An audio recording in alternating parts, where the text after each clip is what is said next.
Hey guys, so now that all the cutting boards have been flattened, we had went ahead and did all the juice grooves over on one of my live streams. But before I can apply the finish, I want to go ahead and practice my new branding iron. Well, I've already done a lot of practicing, as you guys can tell by all my scraps. I picked this one up off of Amazon. I think it was like $68 with the engraved logo and everything else. So the next thing I have to do now is actually use it on all my actual cutting boards. You definitely want to test it before you go on to the actual pieces that you're going to use, because there's a little bit of a technique as far as how long you hold it.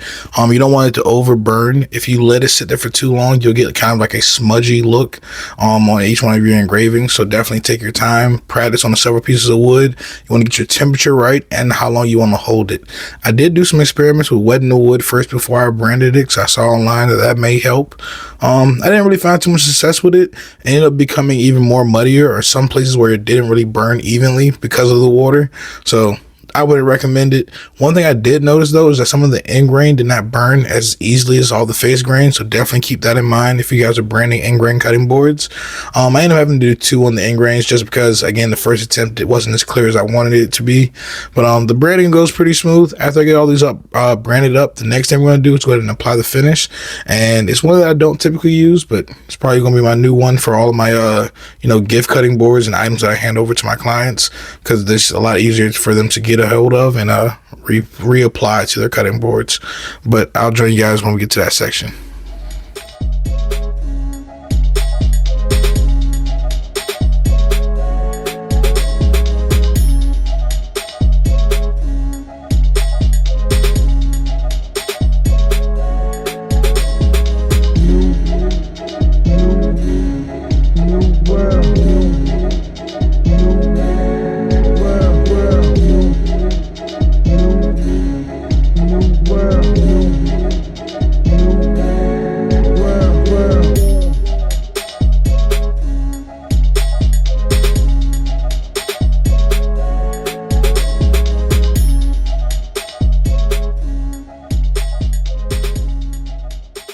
Alright, now that we have all the boards sanded up and branded, the last thing that we want to do is go ahead and apply the finish. And this is actually my first time using a boiled linseed oil, but again, I figured since most of my clients probably won't have access or won't go buy a whole jar of Odie's oil for their reapplications, I figured boiled linseed oil or maybe just a standard butcher block oil would be what I use for most of my cutting boards that are going to be gifts for my future clients, strictly because of the ease of access that they will have to it and the ease of reapplication if they wanted to do it at their house versus, sending them back to me to resand and refinish.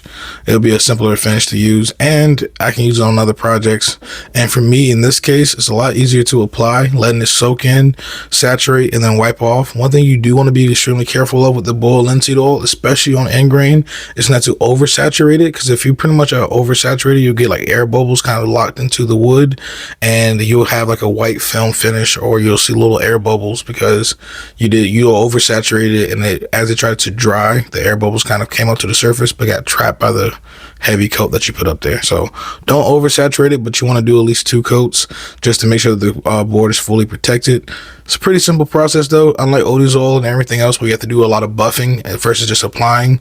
Because the boiled linseed oil is so liquidy or viscous, it's able to be applied really easy. Just a rag, it kind of soaks in real nice and spreads really easy. It's about as easy as applying a Danish oil, but it's food safe, so for cutting boards and things like that, it's a perfect finish. If you guys are enjoying this, I'm gonna give you guys a close-up at the very end, so stay tuned for that.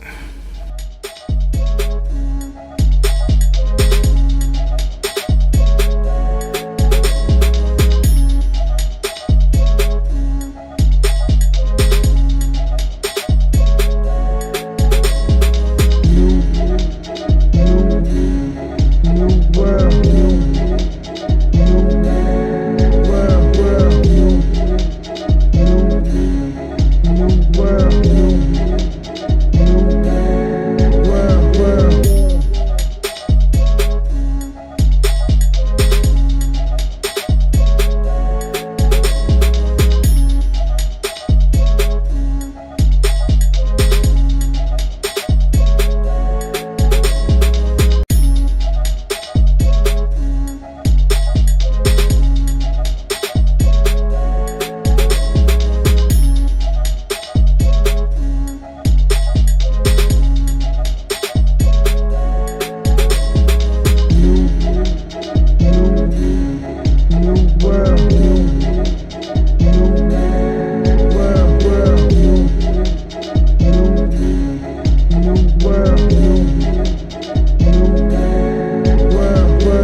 after your first coat, you want to let it sit for probably about 15 to 20 minutes.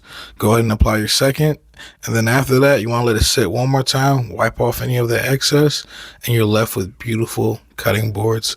I love the finish. It looks just like any other pretty much, but the tactile feel that you get left behind versus any type of film finish, it's awesome. It's just as good as Otis oil. It's not as protective as Otis oil, but for a cutting board, it's perfectly fine. So if you guys have enjoyed this process, please let me know down below. Smash that like button, leave me a comment, and subscribe. And I'll be seeing you guys in the next one. Peace.